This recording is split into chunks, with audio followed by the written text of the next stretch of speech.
In this special Sunday night edition of Your Healthy Family, we're talking about a therapy for trauma called EMDR. I spoke with a local doctor and one of his patients whose life had basically come to a standstill following a vicious, traumatizing attack by a pit bull.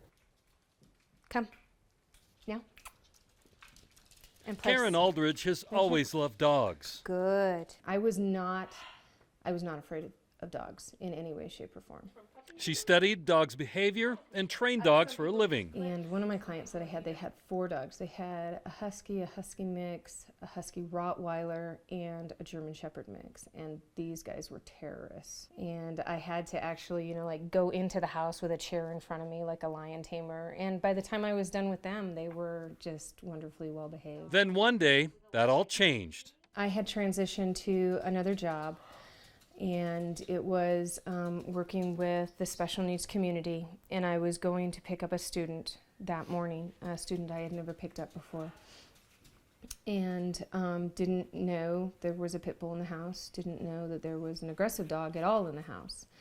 And so I walked up on the porch and I knocked on the door, and I saw the 2 big paws hit the window, and barking and everything, but dogs can be all bluster and no blow.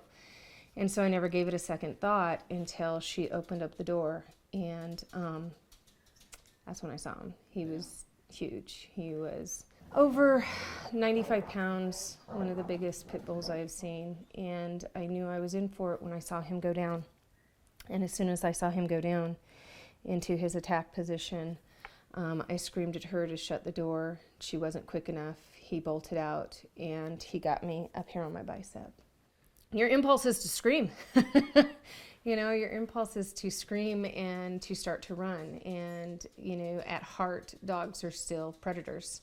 And so screaming and running would have only incited more of an attack. And so I knew to meet him head on. So at that point, I pulled my arm in as close as I could, and I took my knee and just hit him right in his solar plexus. And it caused him to release, and he went down again. And that's when I turned completely, and I grabbed my arm like this, and every time he came up to bite me, I just shoved my arm as far back into his mouth as I could. Because the further you can get into a dog's mouth, the less able they're to close their jaws. That's what I knew I needed to prevent during the attack, was him to be able to lock his jaws. So every time he came in, I pushed my arm as far back into his mouth as I could, and then I hit him in all of his tender spots. And it was... It was 15 minutes, and I said to myself, I survived my heart surgery, I'm not going to die on this porch today. And I just fought him with everything I had. If I had not been working with dogs my whole life, if I had not been studying and researching animal behavior, if I hadn't known what I had known, that event would have been much different than it was. While she knew how to survive the vicious attack, what came next was a different story. You go into a mind frame of, logic. This is what I have to do. And all of the emotion gets stifled. I could not risk being emotional on that front porch. All that emotion that I stifled on that porch to do what I need to do, it got all jumbled up in here.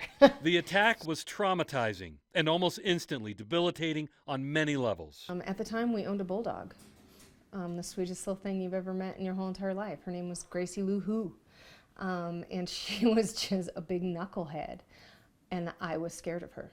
I was scared of my own animal. I was scared to walk through my own front door. I kept telling my husband, you're going to have to get rid of her. And he said, no, babe, you're going to get through this. And I was like, no. I would be driving down the road, and all of a sudden I would just go like that, because the pit bull, I could see it coming at my face again. It's like I relived it over and over and over. I became afraid to go outside. I became nervous if I heard a dog bark. I couldn't watch the Animal Planet. It was the most ridiculous thing. I couldn't watch the Animal Planet. I stopped walking my own dogs. I knew I was in trouble. Karen turned to Dr. Chandra Nagareddy for help. She was not able to even venture out of fear of encountering a dog. And anytime she did encounter a dog while walking or in the streets or up at a friend's place, she would immediately go into panic mode. Dr. Nagareddy has a PhD in marriage and family counseling and specializes in a trauma therapy called EMDR, eye movement and desensitization reprocessing. Any experience that overwhelms the capacity of the brain and the body, those memories of those experiences, they get stuck in the brain and in the body. The brain subsequently is unable to process those memories. As a result, they get stuck and stored in that state-dependent form, and it can stay there for years. EMDR was first discovered in 1989, and exactly how it works still isn't fully understood. Everything that we understand about EMDR is more speculative. We are speculating because truly we don't know the exact mechanisms or pathways of change for any mode of psychotherapy. Therefore, in EMDR, the theory, it's called as adaptive information processing theory. According to this theory, or a disturbing experience that overwhelms the capacity of the brain and body gets stuck. It remains undigested, and it gets stored in a different format so that subsequent life experiences, they don't necessarily overwrite the past disturbing experience. A person can function perfectly well at a lot of times, at most times, but when these maladaptively encoded memories are stirred up or activated, then they begin to experience the disturbance that's linked to that, like a trigger. Yeah, therefore, now this memory network takes over. Here are the basics of EMDR. The traumatizing event and the memories around it are identified. Those memories are then recalled and guided by the therapist and paired with stimulating the right and left side of the brain with rapid eye movement. For Karen, EMDR was her path back to a normal life. Your normal therapy, you sit down across from your therapist and you talk. And it's all talking. What happens in EMDR, you don't have to talk about the situation. And you hold in your hand these two buttons that vibrate, and they vibrate back and forth, because what you're doing is a lot of repatterning in the brain, getting those synapses to start moving back and forth to process. You have a light bar that you follow back and forth. And that's in the end as he's taking you back down into a normal operating state. You feel a release in your body. I know it's hard to explain, but you feel it going to more manageable levels. You feel the anxiety dissipate. You feel that you're gaining more control of your emotional state, where you're actually processing it through your muscles, releasing all that stored emotional stuff. And I'm not even explaining it right. It's just amazing. When we pair the activated memory with eye movement, it seems to change something at a neurological level, making those memories now accessible to normal information processing pathways. Dr. Nagareddy says some theories about how EMDR works are tied to REM sleep, and that rapid eye movement is tied to our brain processing information while we sleep. It is possible that by simulating such eye movements while a person is awake, we are kind of jump-starting the same kind of phenomena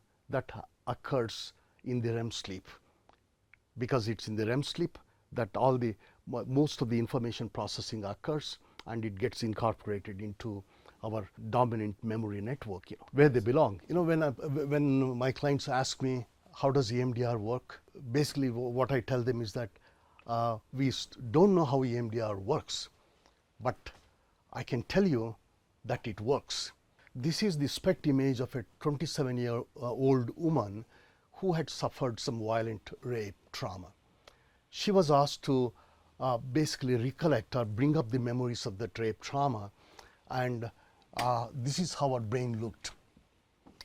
Basically, you can see very intense level of activation in the hindbrain and in the limbic brain and also along the parietal lobes. Then after 90-minute EMDR sessions, she was asked to bring up the memories of this trauma.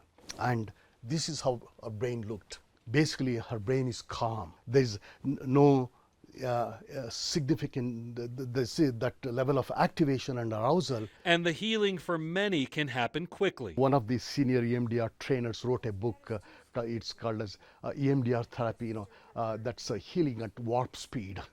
Therefore, things seems to happen at a very accelerated pace, and in that sense, it defies our normal expectations. Let me give you an example. I had a client who was date raped, and she was experiencing severe PTSD as measured by standardized instrument at very severe levels, accompanied by anxiety, depression, and self-loathing, self-blame.